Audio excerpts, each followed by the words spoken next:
Hey everyone, how's it going? Going to be getting started in just a second here. Oop, an unexpected error has occurred. Okay. I'm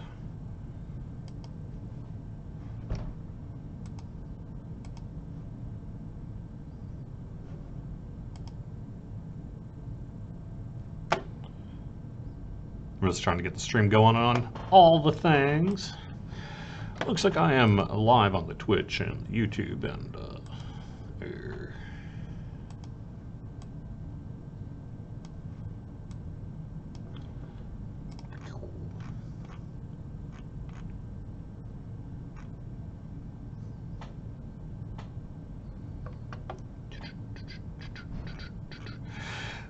all right.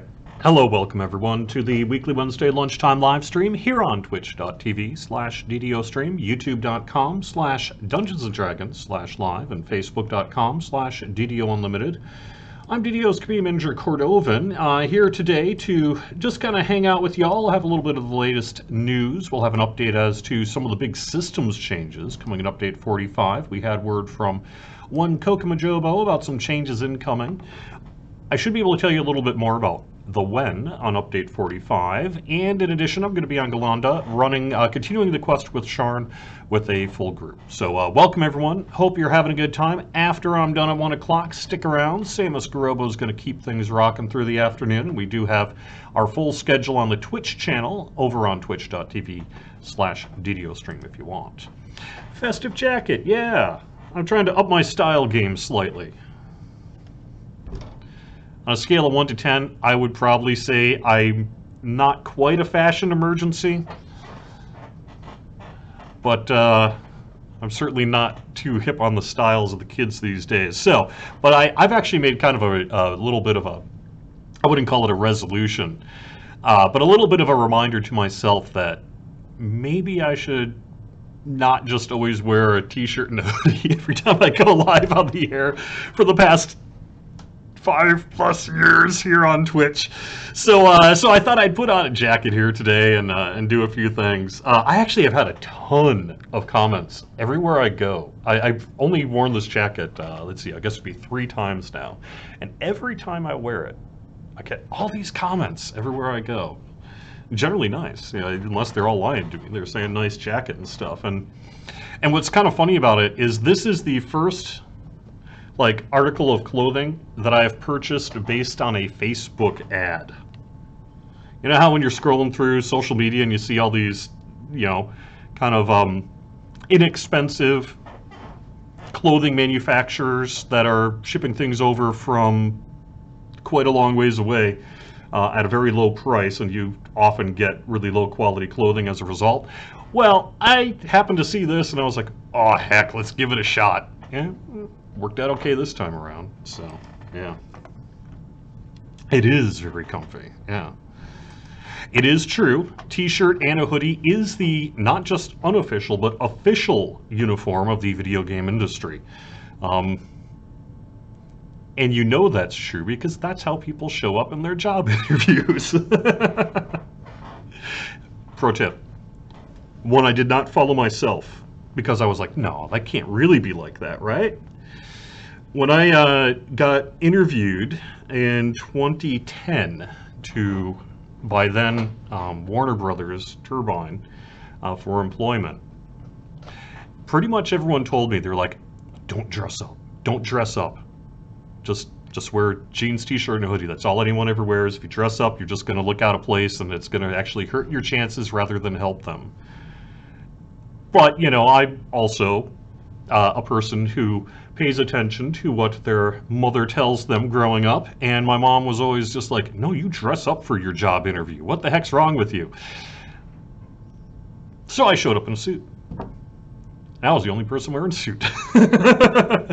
And subsequent times when I've seen, especially over on the coding dev side, it tends to be a little more corporate sometimes on the, let's say, you know, executive side of things, or kind of marketing department, that sort of thing, although not that much. But especially over on generally the programmer, coder side, that sort of thing, that's for real. You don't dress up in a big fancy suit for your job interview. You dress up like a gamer. Pro tip.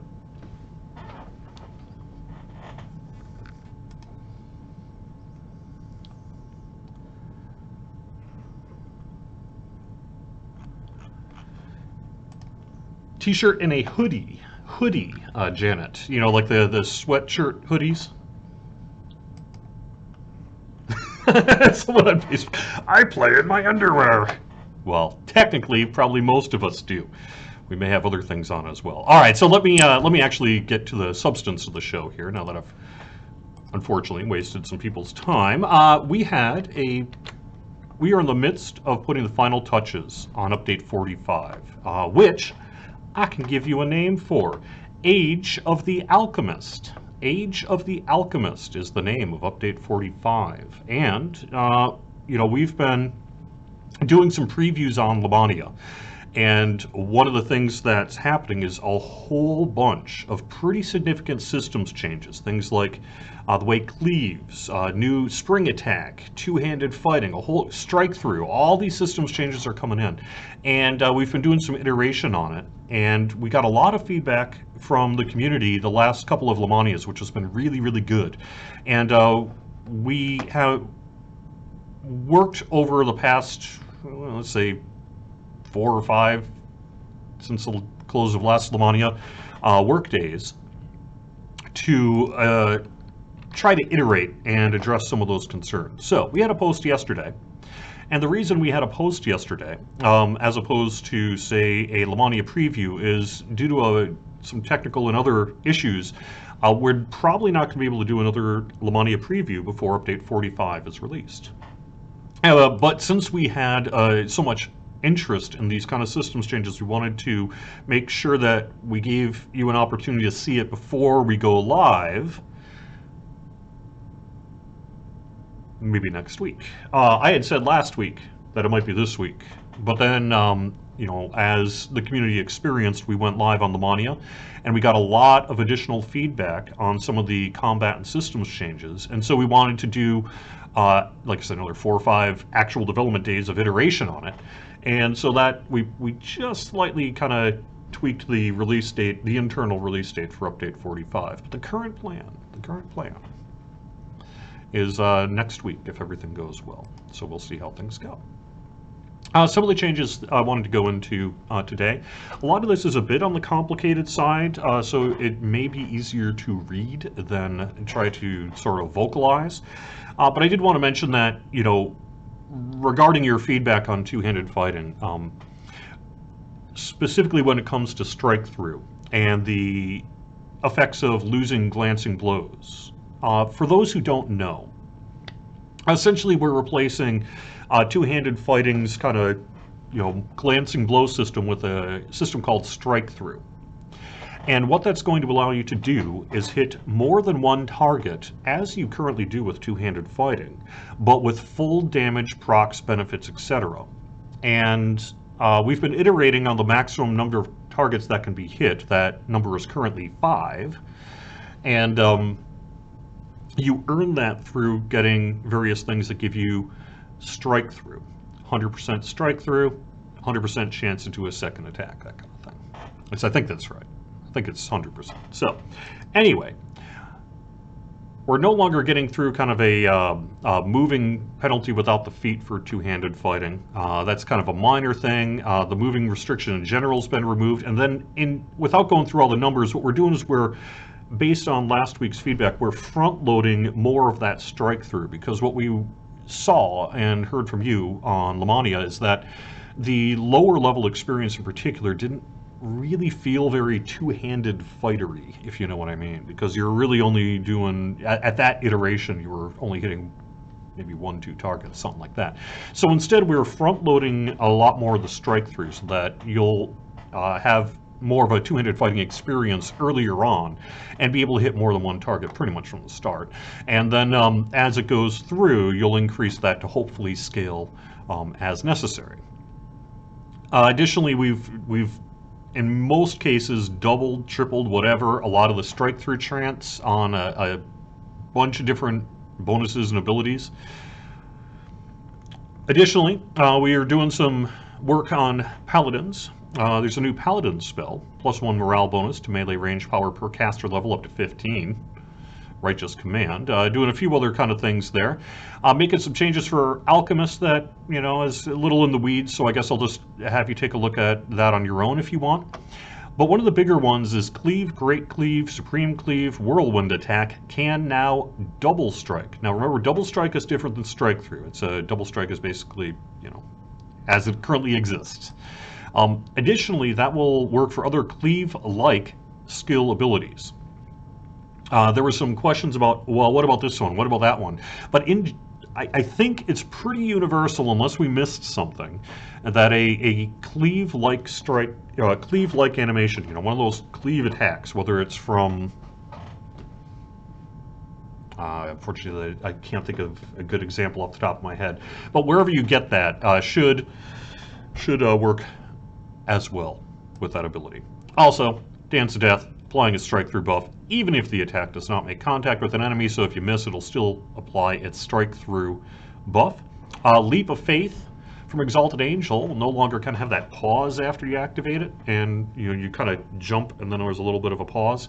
Got rid of that, thankfully. Did a little bit of Ghostbane work and a few other little tweaks as well. So that's the current state of Update 45.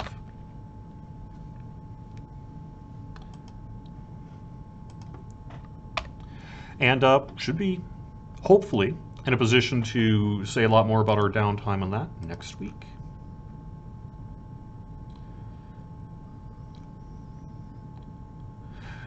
Fala Nashoba over on Twitch, you're welcome to download Lamania if you want to, but note that we are not currently planning to do another Update 45 preview before going live. For that. So if you download it now, you'll be downloading it for the next preview in the future.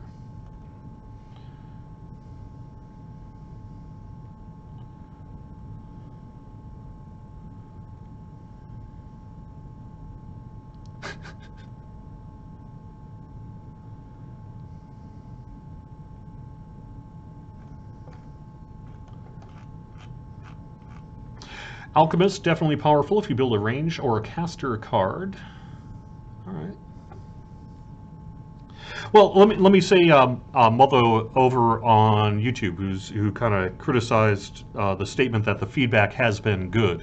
What I mean by that is that the feedback has been very educational and very useful for the ongoing development of our game. So whether it's positive feedback or negative feedback is not relevant to what I was saying there. It's really the value of the feedback. And we've had some real great high quality in-person on Lamania feedback for Update 45 with these systems changes, and that's going to make everything a lot better, and already has, and it will.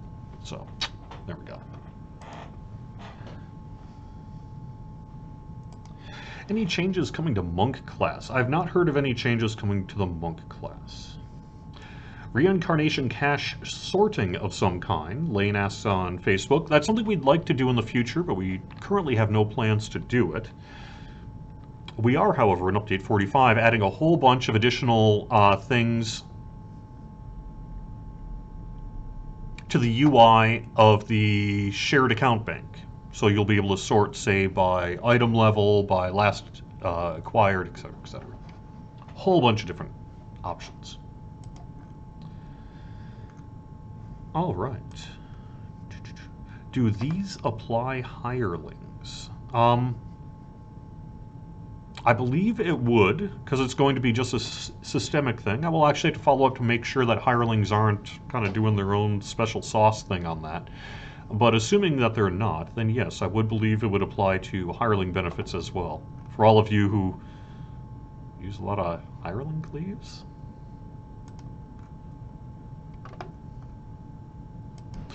Am I able to confirm now that there will be, quote, some legendary reincarnation going from 30 to 50? No, I cannot confirm that now. I had no idea if we're doing something like that, but it probably wouldn't be for a while if we were. Yep.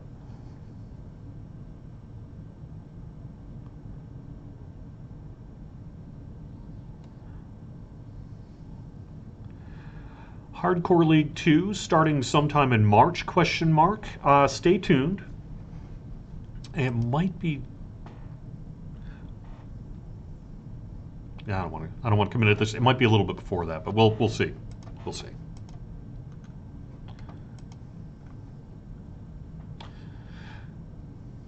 Are alchemist poisons resistant to dispel, i.e. beholders please? I think it depends, it should depend on the nature of that source. If it's a magical source, then, you know, maybe it would, and otherwise it wouldn't. But I will need to follow up on that one as well. All right, it looks like we're in the same old song here. Dante Coleman asks, so there will not be a level increase, question mark? Didn't say that. More that I am not confirming a level 3250 legendary reincarnation. We have discussed it in the producer's letter that we are doing a level cap increase later this year with an expansion into the Feywild, and we'll have a lot more information about how that's going to work as we get closer to it. But the kind of rumor that it would be up to like level 50 or something, and there would be day and date legendary reincarnation is very premature. Perhaps now you can drive a wedge between the Boromar and Vaughn. But it looks like there may be trouble before you even get inside the door. The group of Oh, potions resistant to dispel. Are alchemist potions resistant to dispel? Trying to figure out how to best answer the question. What do you mean by resistant to dispel? So does that mean that they can cast them physically despite being in a beholder's dispel? I believe the answer is yes. I have to admit I have not personally checked this on Lamania, but that would be my suspicion as to how it would work. The bouncer opens the front door, allowing you to enter the clawfoot. All right.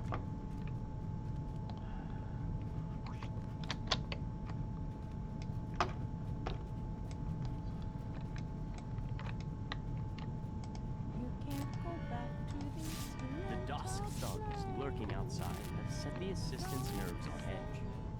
He wants you to check on Club Clawfoot's employees before he'll let you talk to the manager. Yep. We have hair dye. Is there any chance of, quote, body paint to change skin color? I think that there would be some pretty significant technical challenges with that. I think the way that would more likely be handled would be to...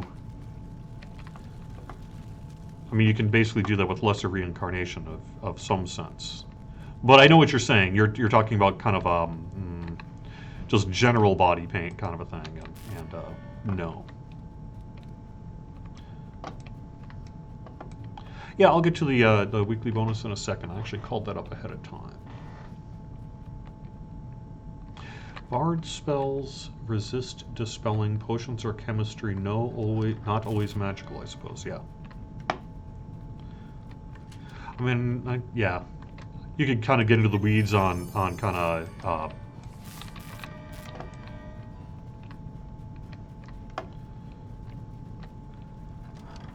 really rules lawyering that one. But yeah, in general, I think that is accurate.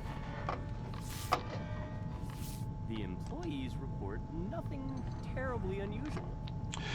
Frenzied Berserker Tier 3 requires you to have a base BAB 11 feet. Base attack bonus. Will that change with new strike through? I don't think so.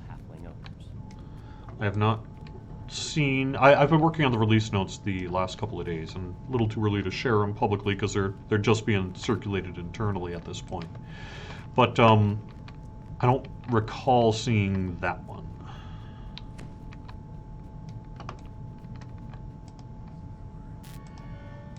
Is relieved to hear that the club is safe and secure. He gives you permission to approach the manager. A piercing alarm reverberates through it.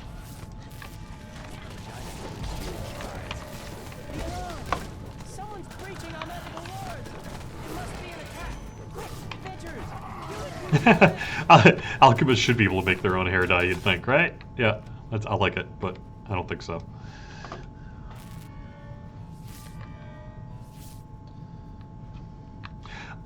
can't say at this point.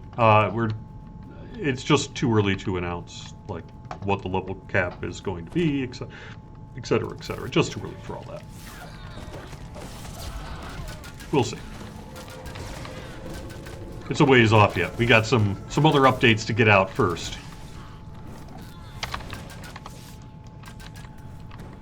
Like update 45, perhaps as soon as next week, and update 46. We also have Hardcore Season 2. We got the anniversary event coming up here. You know, we are into February here, so we'll be having more information on that in the near future. Finally, I have a little bit of news. It's a bit too early to provide all the details because the contract isn't signed yet. However, for those of you who are going to be in the area towards the end of the month, or perhaps live close enough to the area to be worth taking the trip for, we are going to be doing a PAX East area meetup. Now, one of the things that's going to be very, very different this year, this will be the first year that I'm going to be doing an experiment, which is hopefully successful, but we'll see, where we hold it off-site. We're not going to be near the convention center this year. And the reason for that is it's just been challenging to find a restaurant or bar or something that allows families that's not prohibitively expensive on a Friday night of PAX East to kind of rent out or otherwise show up for. And then the past couple of years we've had really good events at Wagamama, I think. But both of those years we ran into a situation where more people showed up than we had available seating for. Where the most we were able to get was 32 seats, 2 rows of 16. And both of the past 2 years, we've had to turn away half dozen or so or more of people who showed up at the event who we simply didn't have a seat for. And I've been trying to kind of figure out how best to deal with it in future years. And it is true that this is going to be off-site. So my hope is that there aren't going to be a lot of people at PAX East who will not attend because they can't get there. I think you should be able to get there okay.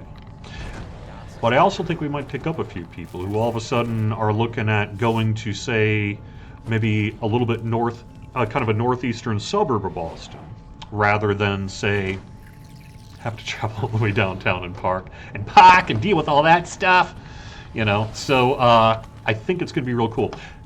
It's also going to be super cool for the DDO community for a couple of reasons. One, the current date, which is almost certain, is Friday, February 28th, 7 to 10 p.m. Eastern Time. Again, it'll be in the Boston area, so 4 weeks from Friday, 7 to 10 p.m. Eastern. We're going to be doing a combined DDO and Lotro community meetup during PAX East. We all are also doing some kind of games press related work also that day, which ties a little bit into the whole thing. And then it's going to be held at a place that is going to, I believe, be very attractive to both our Lotro and DDO communities, but probably especially our DDO community, because we are looking at a place that is a gamer-focused gastropub. And it is basically a place in the area where people go, hang out, play tabletop games, play Dungeons and Dragons. They have like Dungeons and Dragons rooms there and stuff, but it's also your kind of higher quality brew pub sort of environment in terms of like food and beverages and all that sort of thing. It also happens to be run, owned, and founded by someone with a bit of a tie to DDO, which we'll have more information on, I think, in the near future. Perhaps as soon as next week or even this weekend, if everything gets locked down. Tomorrow, I guess. So we'll have a lot more to say. But if you're in the area, let's say if you're within a few hours or whatever you feel comfortable with taking a day trip to Boston from, or the Boston area from, and you think it might be cool to hang out with a bunch of us Lotro, DDO developers, and players, That'll be Friday, February 28th, 7 to 10 p.m. Eastern in the Boston area, about 20-25 minutes from the convention center. And we don't have an exact plan to how to make sure everyone can get there, but I know for sure, unlike downtown Boston, they have free parking. And they have available parking. Two things which are typically not available in Boston. So, so that's another reason for it too. You can just show up, park. You can park your car, go in, have a beer. You know.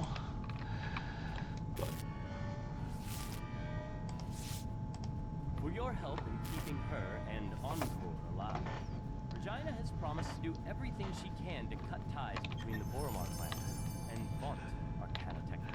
I probably will be driving downtown, but it is somewhat true that I think this is going to be more convenient, not just for us, but for at least some of the people who often show up. It's kind of neat. Attunement gauntlets. I'll take that.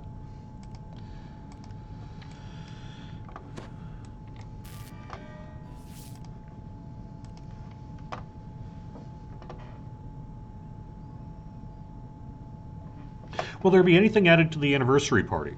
This comes from Twitch. Yes, I think it might be a little smaller in scope this year, just because it is falling at the time that we're releasing update 45 and some other things that are you know, a priority. But yeah, we got something happening, I know. All right, weekly coupon. Weekly coupon. Sorry, can't say that one yet. It's not even live yet, but the bonus is plus 10% heroic and epic XP. This is not the buddy boost. This is just flat out plus 10% heroic epic XP. That kicks off tomorrow morning, generally around 10 o'clock, 10, 11 o'clock Eastern time, and it'll run through Sunday, February 9th, being turned off the mid-morning Eastern time of Monday, February 10th. Oh yeah, yes, Demetrius. There will the Kobold gems absolutely will be making a return.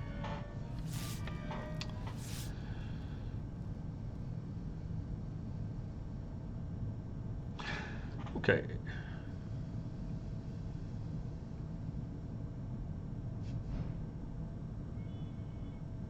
I would imagine we have a ton of mount ideas. So it would not surprise me at all if we, there we go. About time you got here, grumbles the old man. They've already Sorry, started. I lost my train of thought here. Like, and I'll ferry you I would imagine someday we'd see some kind of construct mount. I have no idea when. I don't think it's not going to be like immediate, but yeah, if I was a betting person, I'd say odds are very good that someday that'll happen. Your request to join the PAX Concord, which was turned down due to your lack of. Do you think we will ever come out? This is from Facebook here. Do you ever think we will come out with another quote XP item like Voice of the Master? Say an epic voice. We already have that, as a matter of fact. There already is an epic Voice of the Master equivalent. Brain is skipping my brain right now, but it is a thing. Will the changes to Cleaves affect Momentum Swing, Lay Waste, and Whirlwind Attack? The text suggests it will. I agree, Ian. I have seen that on the forums. I saw that yesterday about those specific questions. I think those are basically what they mean when they're saying cleave-like effects are also covered. I'm planning to hit up systems or something today and be like, okay, so you said cleave-like effects. Do you mean this? Do you mean this? Do you mean this? But I think the answer is yes on those three.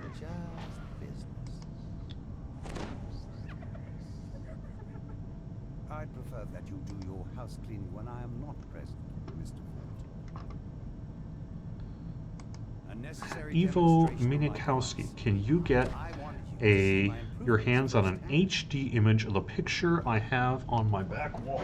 Oh, with the black dragon? As a matter of fact, you probably can. Evo, you've been in touch with me somewhere or other. I can't remember. It was the forums, I think, right? You sent me a forum PM. Why don't you go ahead and do that?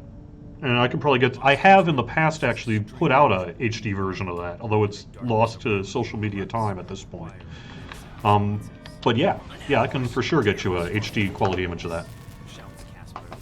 The old man produces a bow from That's one of the images, one of the key art images we actually have real high quality imagery for, like super high resolution stuff, because it was done as a gigantic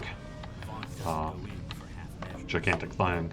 Casper wheezes out his words. Ooh, reminds me of my days in the last war, but with more chest pain. Too old for this for sure. Come here, we gotta talk about Isabet. She's still alive. I bet my life on it. You've agreed to help rescue Isabet. To do that, you'll need to clear the way so Casper can follow safely. He says to head to the southeast. Grabbing a source lead first will help even the playing field. Don't forget, shouts Casper. Those source leads can't go too high or too low without losing their enchantment. Keep above the fog and don't try to push over the higher walls and you'll be fine. All right, Cetus. Also, hello, Cetus. Nice to see you here today. Asks, are there any plans? Okay. A motley crew of creatures takes up position on the bridge, spoiling for a fight. For a, quote, TR cache revamp. I do not think that we will see a TR cache revamp anytime soon. I think we have other UI elements we'll be probably focusing on first. However, that said, I think that we may see something related to the TR cache this year. It won't be that, however. It won't be like a full revamp. But we are working on some compatibility and other things with the TR cache. So we'll have more to say about that, hopefully, in the near future.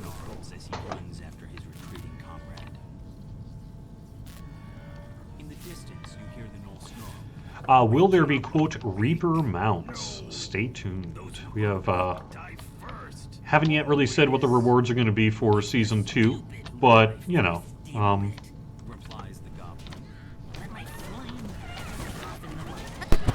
it sounds like something that seems pretty possible. So.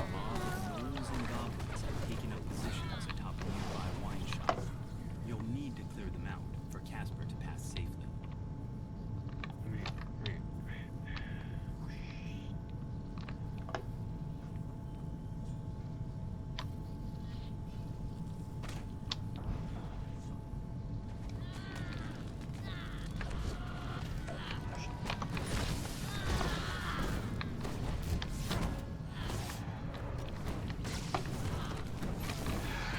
I don't know that we have... I think in general that it's going to be an accurate statement. Growler says, I thought the intention was to make hardcore rewards largely cosmetic. I would say that we have many opportunities to get same speed mounts.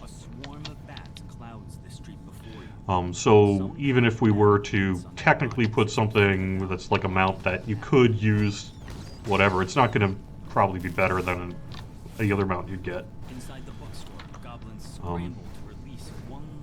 So I would describe that as largely cosmetic, frankly. Because all of our mounts do the same speed, have the same benefits, the same bonuses, everything.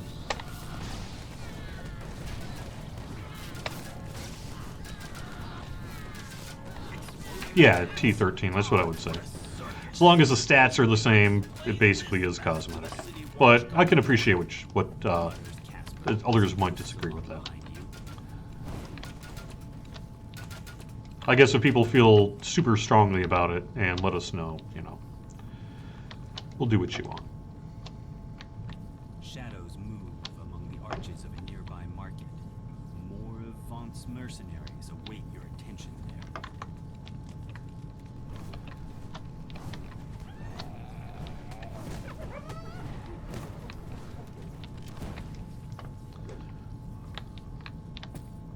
Yeah, specifically, Growler, to your point about, I thought this was about not having players feel left out on, quote, power gain. Yeah, right. And there is no power gain with additional mount options, because they all do the exact same thing.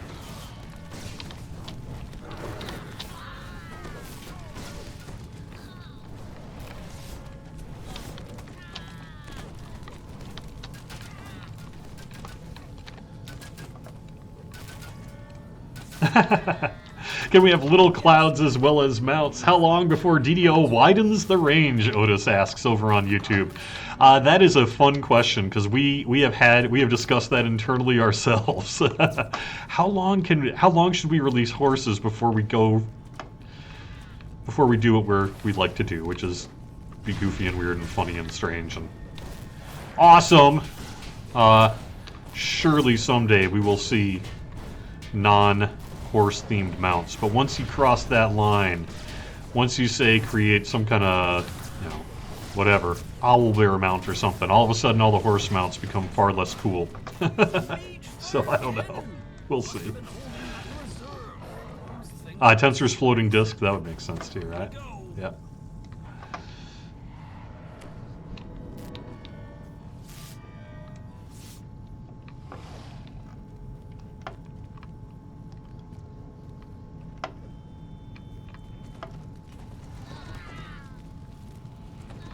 Are the shared bank sorting features coming with the new update? Ibergar asks. Yes, they are. And hopefully we'll even be able to do more of that kind of thing in the future. But this is a pretty awesome progress.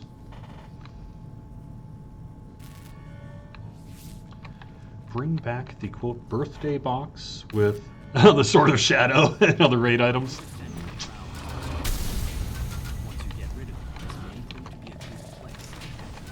I don't think we'll be doing that anytime soon. Maybe our 20th.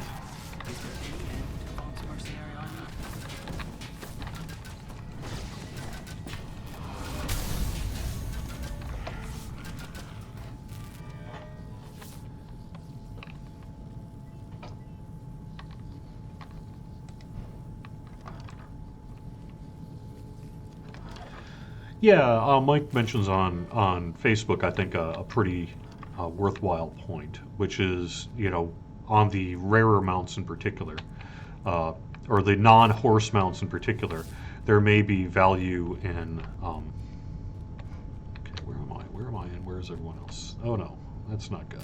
Okay, I did something wrong.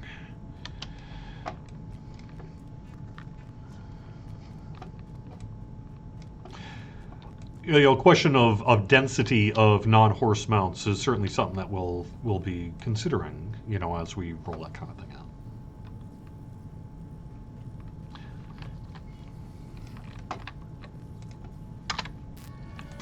There we are.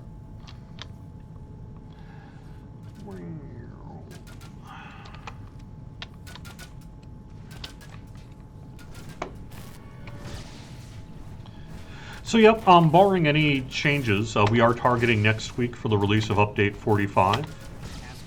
Famous last words, but that's the plan. Three of them. Now I feel like an idiot. Thank the host you were here. This city watch station is locked up tight and stands as silent as the grave. Is it unmanned, or have the guards inside been given a reason to sit this one out?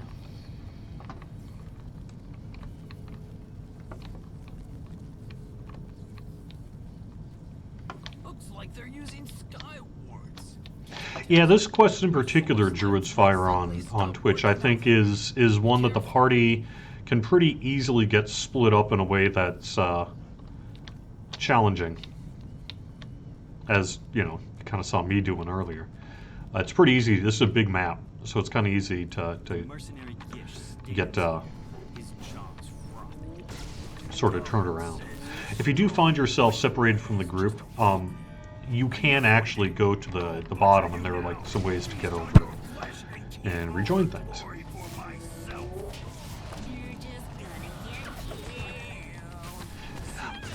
Maybe. Borgi is suggesting new epic hirelings. Maybe I agree that it would be kind of cool to do that. I suspect that doesn't fall real high on the things that we need to prioritize list, but it's awesome, huh? A chanting voice calls your attention to the north and above. A tiefling sorcerer completes his spell on a ledge above you. It vanishes, reappearing at the sorcerer's side. With another quick gesture, both the tiefling and the gnome vanish from your sight. The goblin's voice calls to you across the gap. That went about how I expected, so that leaves just a little old... The idea, Pieter Boss, of a saga journal is one that I think we'd like to do. It's a very... I'm all ready for you, so come on over. It's a weird little system that makes some real challenges to being able to statically display it in the way that it would need to be done. At least I've been told that it's a pretty significant task to be able to make that kind of thing a possibility. Slowly drifts up. But we'll see. Isabet's body lies Maybe, upon maybe. the sled, completely still. The goblin is nowhere to be seen.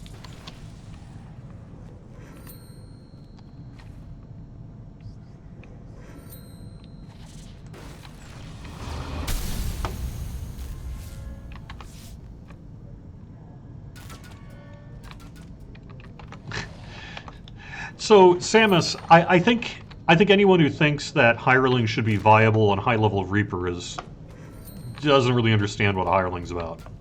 Sorry, but that's just flat out true. Of course they're not going to be suitable for Reaper hirelings, nor should they be. Get him, lads! Screams Urk as he tosses down a smoke bomb. The shrill voices of more goblins pierce the night. If you need hirelings to complete Reaper content, then you should not be running Reaper content.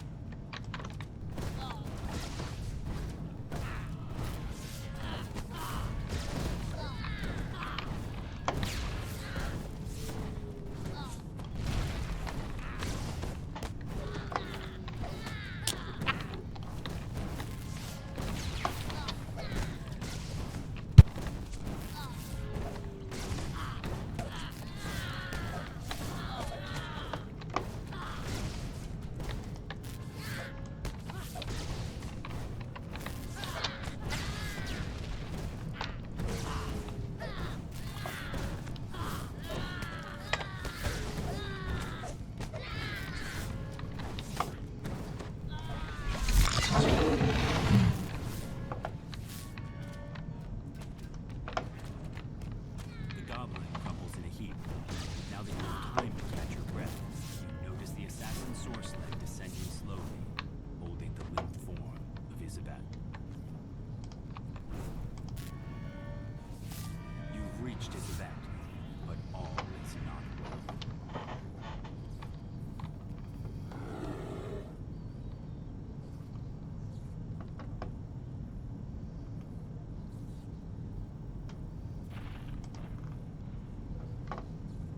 She's gone! Gone! Says the goblin. Boss man ate up her I tend to agree, TI on Facebook, that hireling effectiveness above level 25 is not necessarily all that great. Most of our hirelings are also not meant, really, because they're level 25 or lower. Familiar blade piercing his torso. Remember this? Jack Jibber's blade? It's why we get to Stefan on Facebook. Just so that you know, I'm the community manager for Standing Stone Games. That means I'm actually hired by the developer of Dungeons & Dragons Online, and I do community work, all of our social media, things like that. So a lot of times when I get questions like, you know, how does this game compare to another game, I would prefer that kind of thing come from the community rather than from me, in terms of those kind of subjective judgments of other games.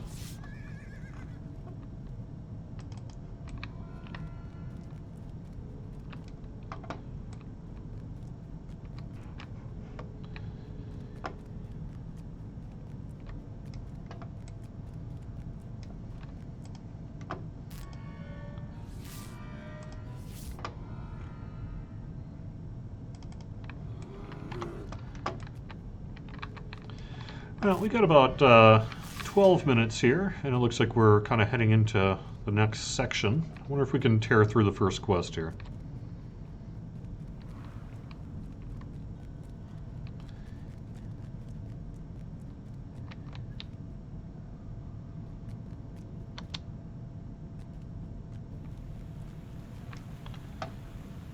Are there 2 separate downtimes next week? C just asks. No.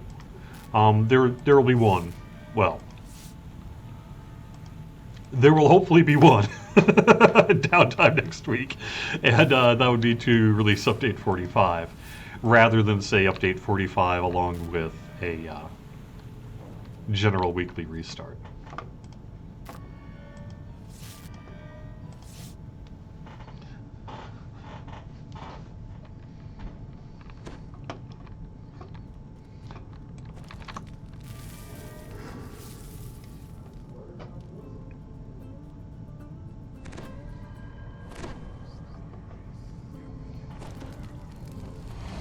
Wishful thinking, maybe.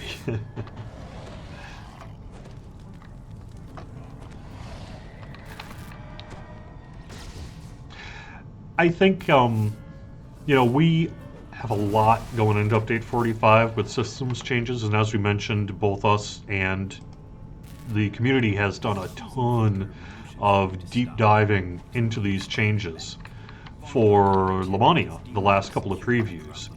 But we're also in a position where typically, and we saw this like say with Menace of the Underdark and that too, right? You get, if your update is super duper systems heavy, especially in a game as complex with as many dependencies as DDO tends to have, it would not surprise me at all if there were a couple of things that got overlooked that we might need to quick correct. But we'll see. Hopefully not. Hopefully not.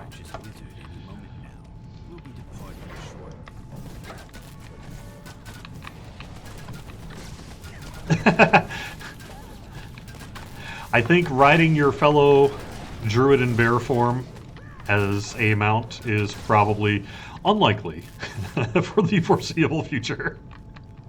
Sorry, I guess.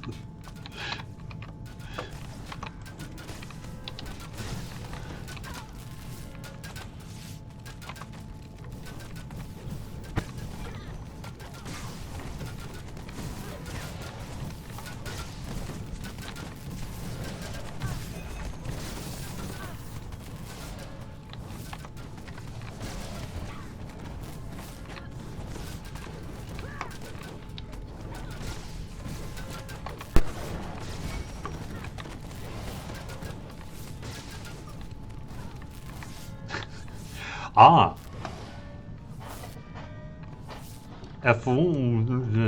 Fonzie with the 0 and 1. Is the 64-bit client in update 45? The answer to that question, as we sit today, Wednesday, February 5th, is yes in beta. We'll see. But unless something comes up that we have so far not discovered, despite doing some pretty significant testing of this obviously pretty significant feature, it's running pretty darn well right now on Lamania internally and our internal dev servers. So yeah, could very well be that update 45 is the introduction of a beta version of the 64-bit client. And I say that because the plan for DDO is going to be very similar to the plan that we did when we rolled out the 64-bit client for the Lord of the Rings Online last year. And what I mean by that is, rather than, say, move everyone over and then do whatever or do downloads or any of that kind of thing, it's just a quick toggle in your game launcher options. There's that little drop-down arrow with an options button. You push the options button and boom, there you go. And you can swap back and forth as you want to, etc., etc. So because of that, it gives us an opportunity to, oops, no. It gives us an opportunity to release it as an opt-in to start. And the way that ended up working over in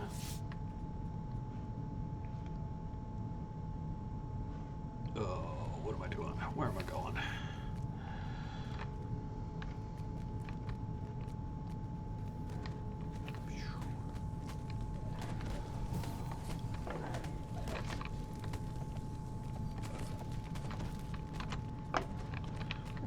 There we are. Okay.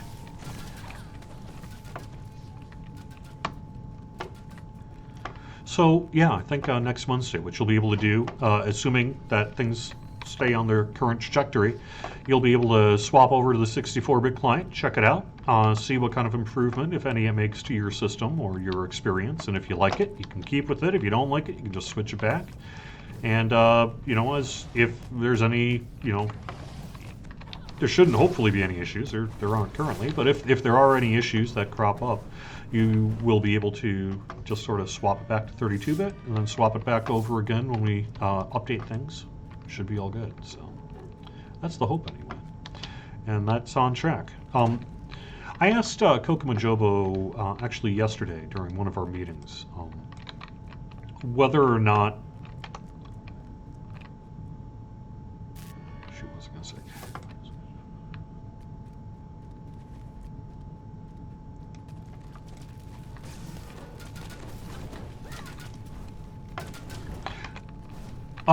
Basically what kind of experience would be for what kind of people.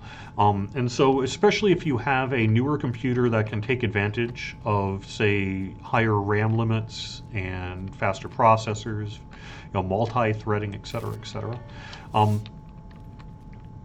If your computer is capable of that, you will probably see wider benefits than if you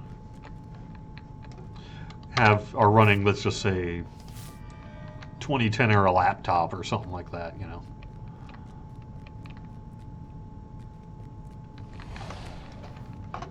But even if you are running on said 2010 laptop, as long as you can keep DDO running today, you should be able to just keep DDO running in the future as well, under the 32-bit client. We have no plans to deprecate that.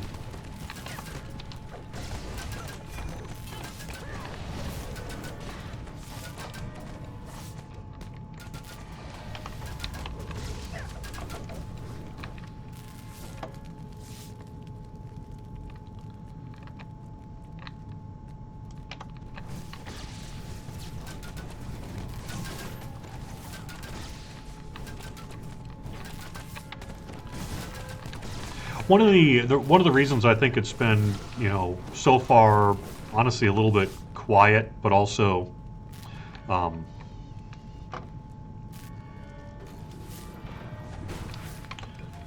guess relatively low key so far, is because a lot of the kind of testing and engineering and just deep dive work went to bring it into Lord of the Rings Online last year.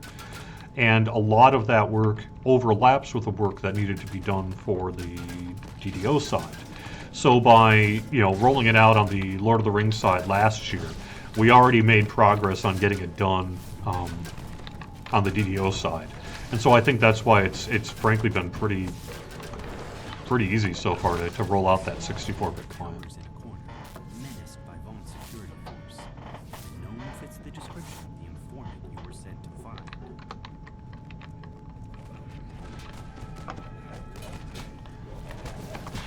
There's an internal particular day on update 45, but I don't really want to commit to that yet, just because we haven't formally committed to a date yet. So I mean, we have an internal date, but we don't have something that I want to announce to the public today.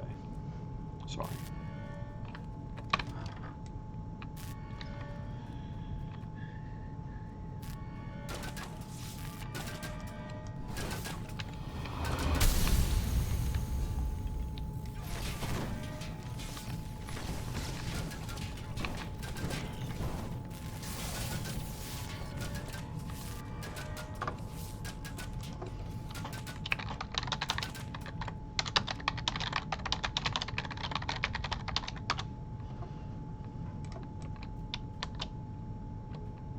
You unlock the door using the key to the manager's office.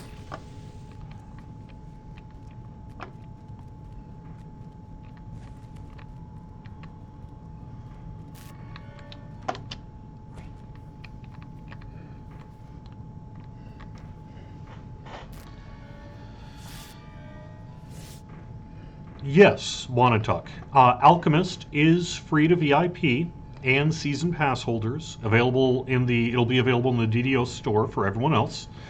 And it'll be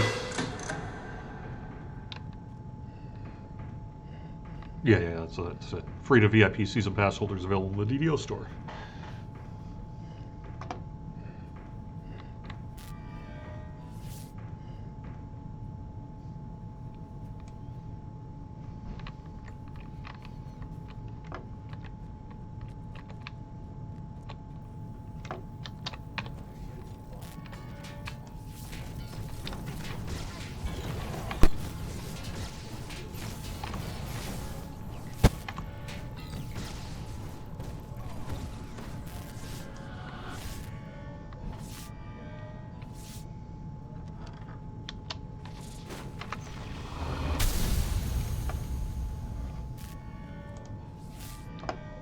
The Radiant Idol calls out to you as he climbs aboard the Radiant Sky Coach.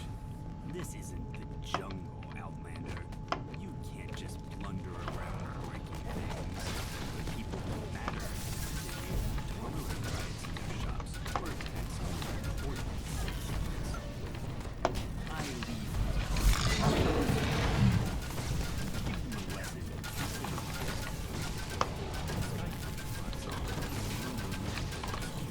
Springs to the attack. With the battle won, you search the Sky Coach dock and immediately spot the notebook you've been looking for. Cool. Surely it's evidence that a criminal. Oh, yeah. I will take that. All right.